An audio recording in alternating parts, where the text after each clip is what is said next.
Good day, Kabarangay, and welcome to Vox Sophia. And today, I would like to share with you a Latin expression, which I got this from philosopher Vic for practical purposes.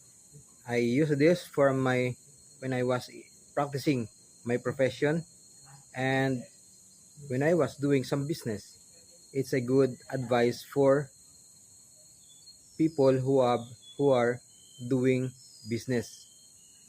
And it runs lucrum cum honore.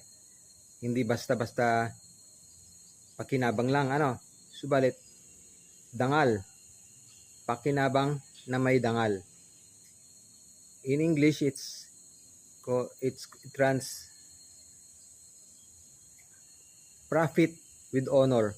Makinabang ka man, subalit may karangalan, may karunungan.